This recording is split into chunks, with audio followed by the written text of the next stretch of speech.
Hello friends, welcome to our channel learn with Parul. इस video में हम बताएंगे एम्प्लॉइज कॉम्पनसेशन एक्ट 1923 के बारे में। ये एम्प्लॉइज कॉम्पनसेशन एक्ट का पार्ट 2 है।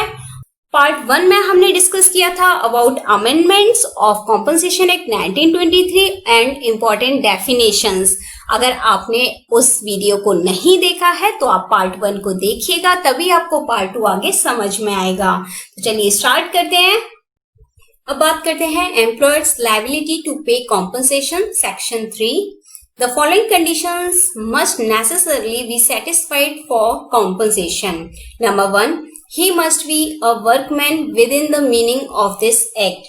मीन्स वो पर्सन, वो एम्प्लॉय वर्कमैन या एम्प्लॉय होना चाहिए। Number 2, personal injury must have been caused. उस एम्प्लॉय को पर्सनल इंजरी हुई हो। Number 3, the injury must have been caused by accident. जो भी इंजरी उसको हुई है उसका रीजन एक्सीडेंट होना चाहिए। Number 4, the accident must have arisen out of and in the course of employment. जो भी एक्सीडेंट हुआ है एम्प्लॉय का वो एम्प्लॉयमेंट की वजह से और एम्प्लॉयमेंट के दौरान ही हुआ हो।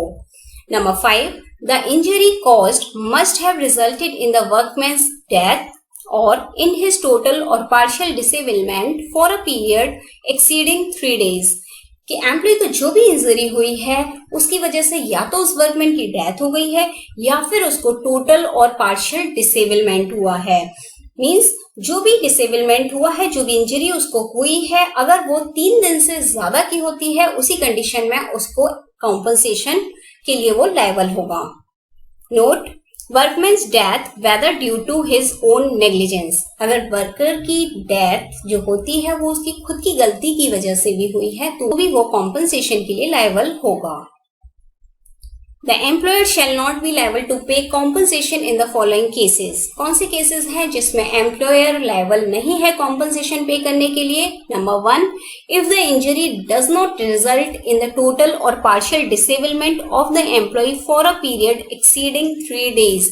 अगर वो इंजरी 3 दिन से ज्यादा की नहीं है, यानी 3 दिन में ही वो सही हो जाती है, तो उस कंडीशन में उसको कॉम्पनसेशन नहीं पे किया जाएगा। Second, that the employee was at the time of accident under the influence of alcohol or drugs। अगर एक्सीडेंट के दौरान एम्प्लॉय अल्कोहल या फिर ड्रग्स के इन्फ्लुएंस में था, यानी उसने अल्कोहल ले रखी थी या ड्रग्स ले रखे थे, तो उस कंडीशन में उसको कॉम्पनसेशन पे नहीं किया जाएगा। Number 3, that the employee willfully disobeyed an order expressly given or framed for the purpose of securing safety of employees। अगर इंडस्ट्री के अंदर जो भी सेफ्टी मेजर्स एम्प्लॉयर ने प्रोवाइड किए गए हैं और उनको एम्प्लॉय जानबूझकर उनको डिसओबे कर रहा है, उनको फॉलो नहीं कर रहा है, तो उस कंडीशन में भी उसको कॉम्पनसेशन पे नहीं किया जाएगा।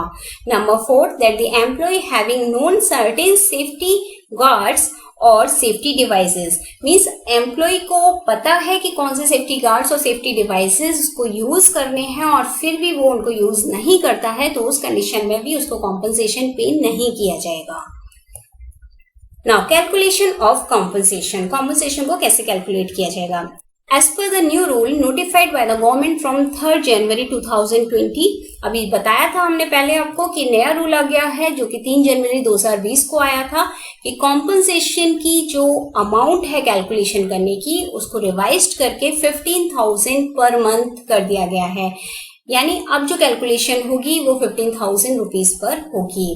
पहले अमेंडमेंट से पहले वो अमाउंट 8,000 रुपीज थी। नाउ अब इसे कैसे कैलकुलेट करते हैं? फर्स्ट केस देखते हैं। In case of accident resulting in death, section 4 clause 1 sub clause A.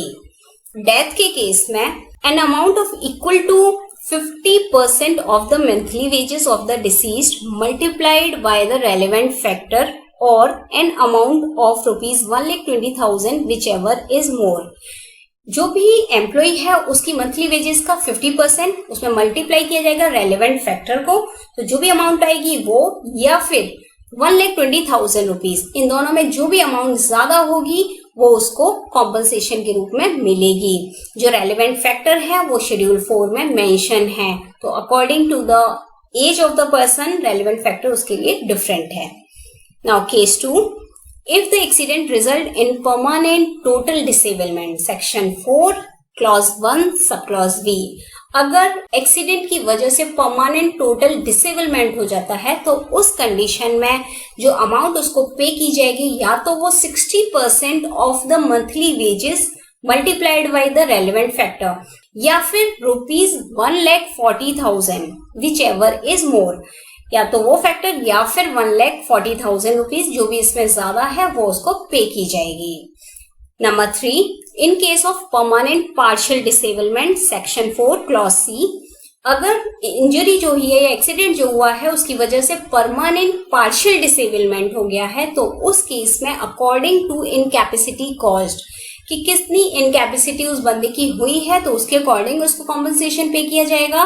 Then amount proportionate to the loss of earning capacity.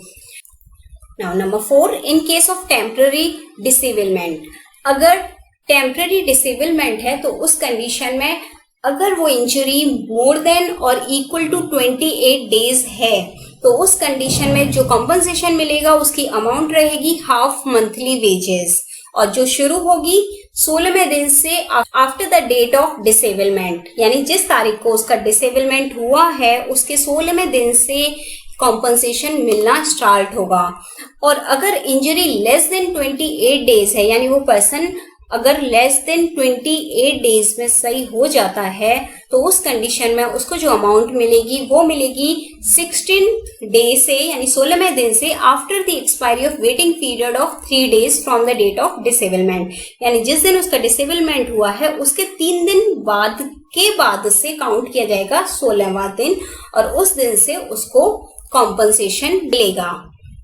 Half monthly payment is continue for less than और equal to 5 years। जो half monthly payment मिलेगा वो less than और equal to 5 years तक मिलेगा। Then number 5, payment of funeral expenses, जो funeral expenses का payment रहेगा वो होगा ₹10,000 rupees. Now come to doctrine of notional extension, कि डॉक्ट्राइन ऑफ नोशनल एक्सटेंशन क्या होता है।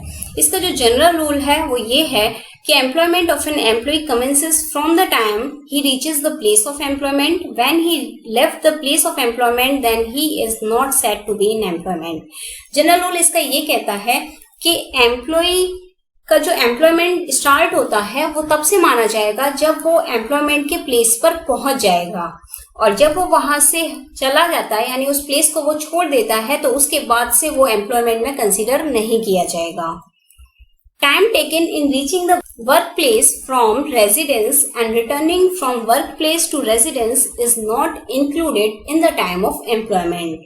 घर से निकलने से एम्प्लॉयमेंट तक पहुंचने की और एम्प्लॉयमेंट से निकलने से घर तक पहुंचने के लिए जो टाइम लगेगा उस टाइम को एम्प्लॉयमेंट में कंसीडर नहीं किया गया है। अब क्वेश्चन ये उठता है कि अगर कोई भी पर्सन घर से निकला है अपने एम्प्लॉयमेंट के लिए और उस दौरान उसको एक्सीडेंट हो गया, या फिर वो एम्प्लॉयमेंट को छोड़ता है, अपनी ऑर्गेनाइजेशन को छोड़ता है, घर के लिए निकलता है, तो उस दौरान अगर उसको कोई भी एक्सीडेंट मीट होता है तो उस कंडीशन में क्या उससे कॉम्पनसेशन मिलेगा या नहीं मिलेगा।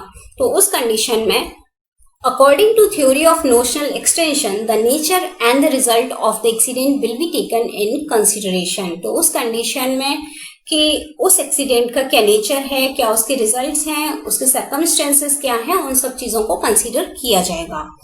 Employer will be liable only when such injury is caused due to an accident arising out of and during the course of employment and as such entitled for compensation। Employer तभी compensation देने के लिए liable होगा जब employee को जो भी injury accident हुआ है वो एम्प्लॉयमेंट की वजह से या एम्प्लॉयमेंट के दौरान हुआ है, तो उस कंडीशन में एम्प्लॉयर उस एम्प्लॉय को कॉम्पनसेशन देगा। अराइजिंग आउट ऑफ का मतलब होता है connection between accident and employment, और ड्यूरिंग द कोर्स का मतलब होता है time of occurrence of accident, कि किस टाइम पर वो एक्सीडेंट हुआ है। नाउ इसको हम एक केस देख लेते हैं। A person employed in the canteen crosses the road to give coffee in the company. While returning after giving coffee, he meets an accident। एक पर्सन है जो कि इंडस्ट्री की कैंटीन में रिक्रूटेड है और वो कंपनी में कॉफी देने के लिए जाता है, उसके लिए वो रोड क्रॉस करता है। जब वो कॉफी देकर लौट रहा होता है तो उसका एक्सीडेंट हो जाता है। तो क्वेश्चन ये होता है कि उस कंडीशन में क्या उसको कंसीडर किया जाएगा कि ये कोर्स ऑफ एम्प्लॉयमेंट था। Here in this case, the compensation can be taken by applying the notional extension theory. तो इस केस में notional extension theory को कंसीडर किया जाएगा और कंक्लूजन पर तभी पहुंचा जाएगा only by analyzing the facts and the surrounding circumstances.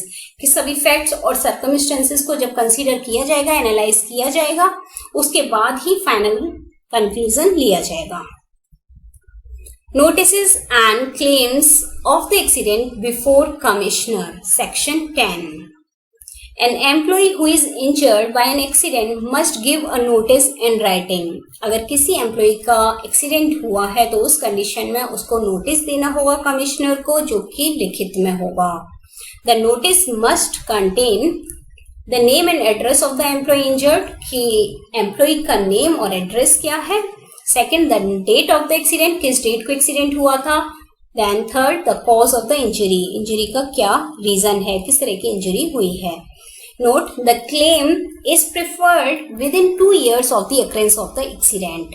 ये बात ध्यान में रखनी है कि जो क्लेम आप करेंगे कॉम्पनसेशन के लिए वो एक्सीडेंट के विद इन 2 years ही होना चाहिए, यानी 2 साल के अंदर आप क्लेम कर सकते हैं, उसके बाद आप क्लेम नहीं कर सकते। In case of occupational disease, claim from the first day after the period during which employee was continuously absent from work. Occupational disease के केस में जब भी एम्प्लॉय का अगर कोई एक्सीडेंट होता है तो जिस दिन से वो आना बंद कर देता है काम पर, उसके फर्स्ट डे से ही उसको क्लेम करने के लिए वो लायबल है। A notice is not necessary. तो नोटिस किन कंडीशंस में नेसेसरी नहीं है। First, in case of fatal injury. Second, if employer or other person responsible to him had knowledge of the accident.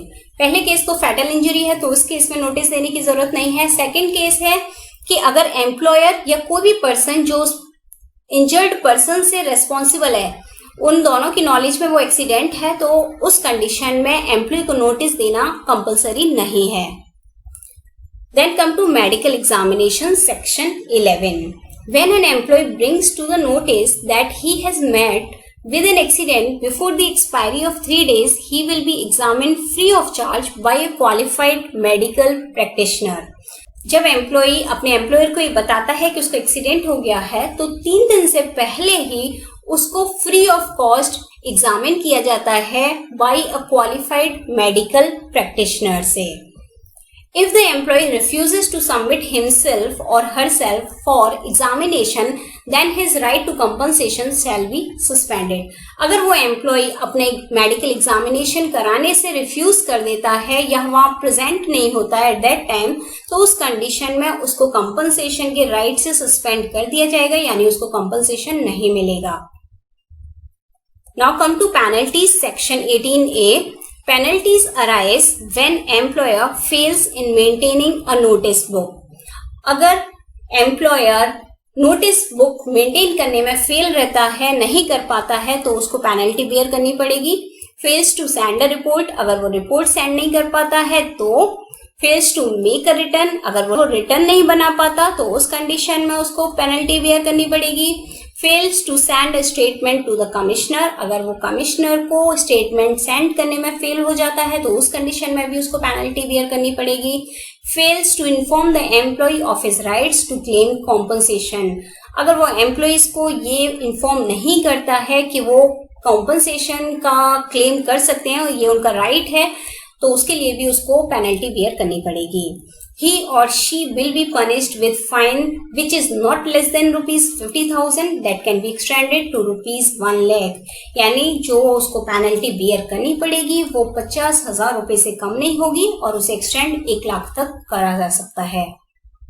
अब बात करते हैं कमिश्नर की। Commissioner, section 20. The state government is empowered to appoint commissioner for a specified area. तो state government के पास ये power होती है कि वो कमिश्नर को किसी स्पेसिफिक एरिया के लिए अपॉइंट कर सकता है। अकॉर्डिंग टू अमेंडमेंट 2009, तो 2009 में जो अमेंडमेंट हुआ था उसके अकॉर्डिंग जो एलिजिबिलिटी क्राइटेरिया है वो है कि कमिश्नर जो है वो एक मेंबर होना चाहिए स्टेट जुडिशियल सर्विस का, जो इसको 5 years का एक्सपीरियंस होना मस्ट है। सेकेंड, वो एडवोकेट हो सकता है या फिर प्लीडर हो सकता है विद 5 years ऑफ एक्सपीरियंस, और गैजेट ऑफिसर हो सकता है for not less than 5 years। कोई भी गैजेट ऑफिसर हो सकता है जिसको 5 साल का एक्सपीरियंस हो और साथ साथ में उसकी एजुकेशनल क्वालिफिकेशंस और एक्सपीरियंस होना चाहिए पर्सोनल मैनेजमेंट में, ह्यूमन रिसोर्स डेवलपमेंट में और इंडस्ट्रियल रिलेशंस में। Where more than one commissioner has been appointed for any area, the state government may regulate the distribution of business between them. अगर एक से ज्यादा कमिश्नर अपॉइंट कर दिए जाते हैं किसी एरिया के लिए, तो उस कंडीशन में स्टेट गवर्नमेंट उनके बीच में बिजनेस को डिस्ट्रीब्यूट कर देगा। The commissioner is required to dispose matter within 3 months from the date of reference and intimate the decision to employee within this period.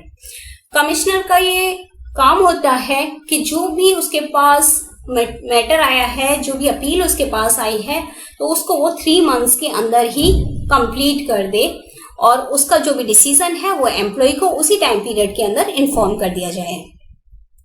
Power and duty of commissioner, compensation to be paid in time, compensation timely paid होना चाहिए, section 4A। If the employer delay in compensation by 1 month from the due date, the commissioner may direct to payment of interest at the rate of 12%.